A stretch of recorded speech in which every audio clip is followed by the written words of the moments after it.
नमस्कार दोस्तों। क्या आपके इनकम में इंटरेस्ट फ्रॉम पीपीएफ है?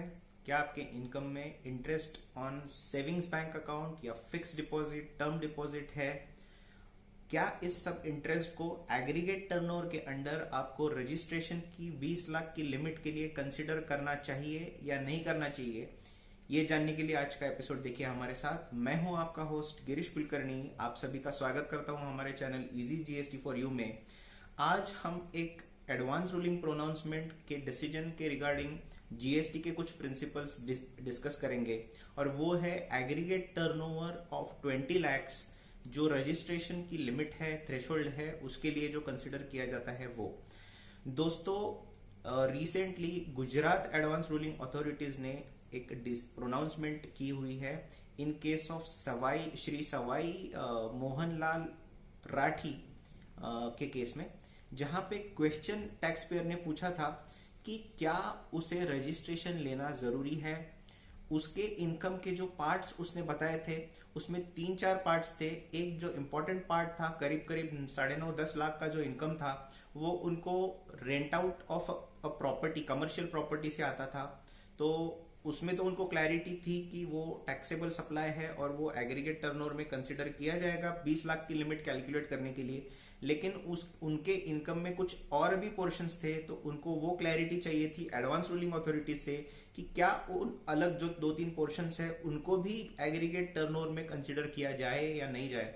तो इसके लिए उन्होंने एडवांस रूलिंग इनिशिएट किया था। तो वो क्या थे पोर्शन? तो एक पोर्शन था इंटरेस्ट ऑन पीपीएफ, दूसरा था interest on saving bank account, और तीसरा था इंटरेस्ट रिसीव्ड ऑन एडवांसेस या loans given to some of the friends and relatives.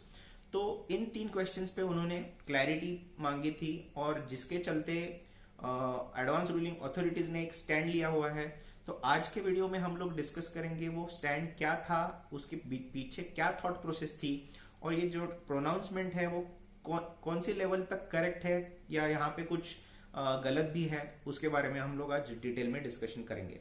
तो देखते हैं दोस्तों, पहले तो एग्रीगेट टर्नओवर जो लिमिट है वो 20 लाख अगर क्रॉस होती है तो रजिस्ट्रेशन लेना है, other than the mandatory registration under section 24। तो ये जो 20 लाख की लिमिट है वो कैलकुलेट कैसे करें, इसके लिए एक गाइडेंस है, और वो गाइडेंस है aggregate turnover. And this word aggregate turnover is defined under section 2 clause 6। तो उसमें एग्रीगेट टर्नओवर में क्या क्या कवर होता है? तो उसमें टैक्सेबल सप्लाई कवर हो जाएगा, export of goods and services cover हो जाएगा, इसी के साथ साथ एग्जेम्प्ट सप्लाई भी कवर हो जाएगा।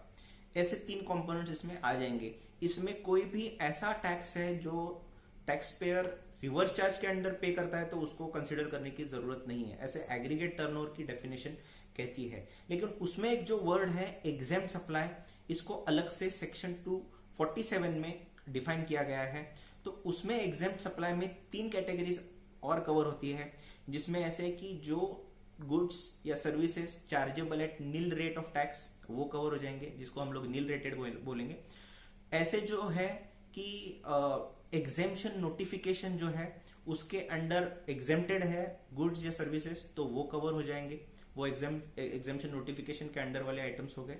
और तीसरा जो है वो ऐसे है कि नॉन टैक्सेबल सप्लाईज, तो इनको भी एग्जाम सप्लाई में कंसिडर किया जाएगा। अभी नॉन टैक्सेबल सप्लाई को अगेन डिफाइन किया है सेक्शन 2 सबसेक्शन 76 में, जहां पे ऐसा कहा गया है कि anything which is not leviable under GST is non taxable supply. तो उसमें आ गया हमारा अल्कोहल फॉर ह्यूमन कंजम्पशन, और जो पेट्रोलियम प्रोडक्ट्स है वो भी आ जाएंगे। तो ऑल इन ऑल जो एग्रीगेट टर्नओवर की डेफिनेशन है उसमें क्या आता है? तो टैक्सेबल सप्लाई आता है, export of goods and services आता है, इसी के साथ साथ एग्जेम्प्टेड गुड्स आएंगे, जो नील रेटेड है टैरिफ में जिनका रेट ही नील है वो भी आएंगे, और जो स्पेसिफिकली एग्जेम्पशन नोटिफिकेशन के तौर पे एग्जाम किए गए हैं वो भी आ जाएंगे। और इसी के साथ साथ जो नॉन टैक्सेबल है, जैसे कि लिकर है फॉर ह्यूमन कंजम्पशन और पेट्रोलियम प्रोडक्ट्स है, वो भी कवर हो जाएंगे। तो इन सबको मिला के बनता है एग्रीगेट टर्नओवर। तो जो एडवांस रूलिंग अथॉरिटी ने जो डिसीजन दिया है purely based on the interpretation of those 2-3 definitions को कंसिडर करके दिया हुआ है, और उन्होंने ऐसा कहा है कि yes, interest being an exempt income मतलब नोटिफिकेशन नंबर 12/2017 में एंट्री नंबर 27A जो है उसमें exempt interest on advances and deposits उसको एग्जेम्प्ट ट्रीट किया गया है। तो उसके चलते वो एग्जेम्प्ट है, जिसका मतलब वो एग्रीगेट टर्नओवर का पार्ट है और इसके चलते वो एग्रीगेट टर्नओवर में इंक्लूड होना चाहिए और इसीलिए एग्रीगेट जो 20 लाख की लिमिट है उसको कंसिडर करते टाइम ये इंटरेस्ट कवर करना चाहिए, ऐसे एडवांस रूलिंग ने डिसीजन दिया है।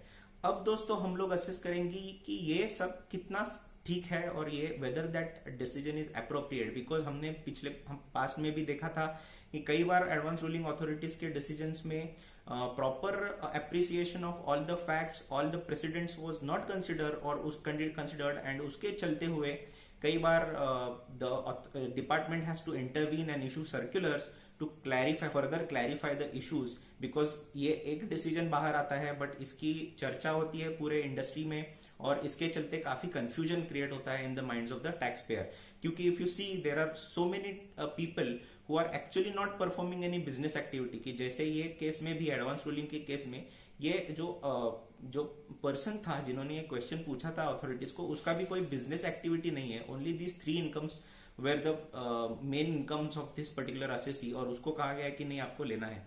तो इसके चलते हम लोग देखेंगे कि क्या सही स्टैंड हो सकता है इस केस में, जो हमारा असेसमेंट है वो डिस्कस करेंगे। I am not saying that I am correct और that is the right stand, but I think this issue is open for the discussion और मैं just I am giving my thought process की उसको कैसे deal करना है। तो दोस्तों सबसे पहले I would like to draw your attention to one of the important and milestone decision by Honorable Supreme Court of India in case of Moti Laminates Private Limited versus the Collector of Central Excise Gujarat 1995 का जो decision है, very important decision and very nicely given decision. तो ये बल्कि decision था excise regime का, लेकिन जो रेशो है, जो प्रिंसिपल है, जो यहाँ पे बताया हुआ है, सुप्रीम कोर्ट ने यूज किया हुआ है, तो उसको कंसिडर करना और उसको इंप्लीमेंट करना काफी इंपॉर्टेंट है मेरे हिसाब से। तो वो क्या प्रिंसिपल था, तो that matter was pertaining to excise, एक सर्टेन प्रोडक्ट था, वो कैप्टिव कंजम्पशन वगैरह, अलग फैक्ट्स थे थोड़े केस के, लेकिन ऐसा क्वेश्चन था कि whether that should be considered as excise chargeable to tax. तो चार्जेबल टू टैक्स डिपार्टमेंट के साइड से कहना था कि एक टैरिफ के जो एंट्रीज होती है वो टैरिफ के रेट के शेड्यूल में वो एंट्री अपियर हो रही है at certain rate, may be XYZ rate, तो इसके हिसाब से वो एक्साइजेबल है, उस पर एक्साइज ड्यूटी चार्ज होनी चाहिए। लेकिन सुप्रीम कोर्ट ने ऐसा डिसीजन दिया कि mere fact that the item is included in the tariff list does not mean that it is taxable.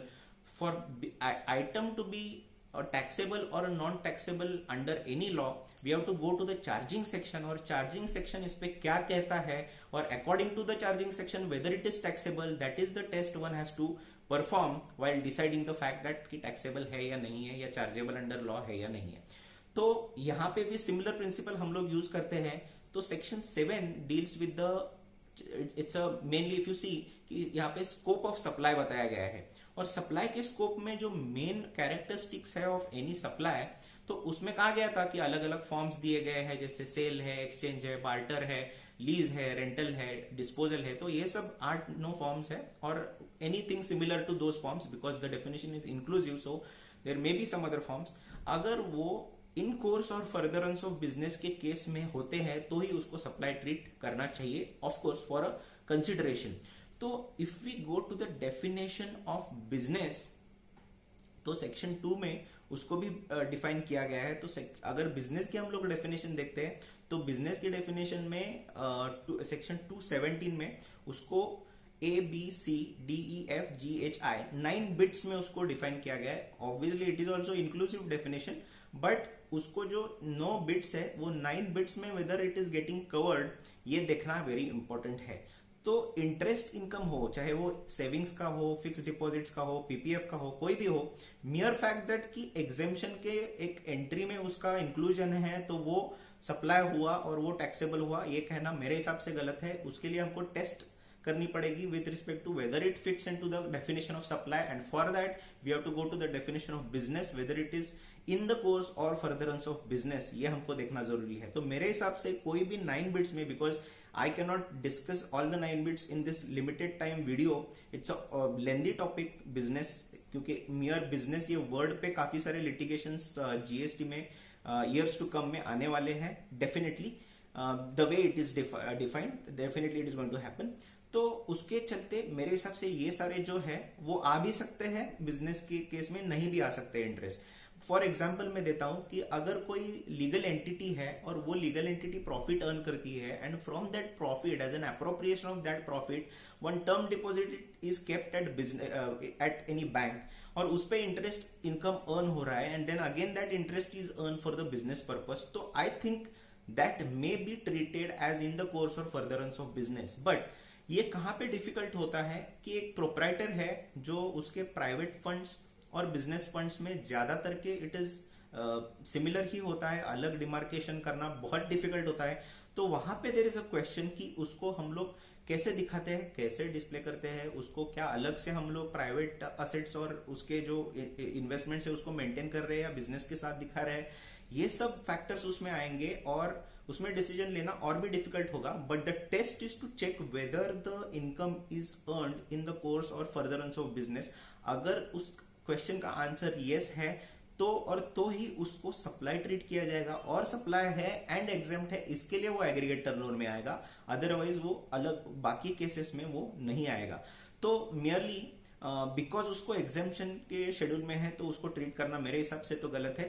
I think in the days to come this advance ruling decision will be subject to judicial review, और मेरे हिसाब से I think the authorities, the department also should consider giving a clarification, because this is going to increase the difficulties of the taxpayer as well as the authorities to some extent in the days to come. So that was my take on the recent advance ruling judgment in case of Savai Mohanlal Rathi Gujarat Advance Ruling Authorities. तो I hope आपको ये video अच्छा लगा हुआ है, तो अगर please like button press कीजिएगा और do not forget to share it with your friends, and if you have not yet subscribed to our channel Easy GST for You, please subscribe it today and press the bell icon to get latest updates.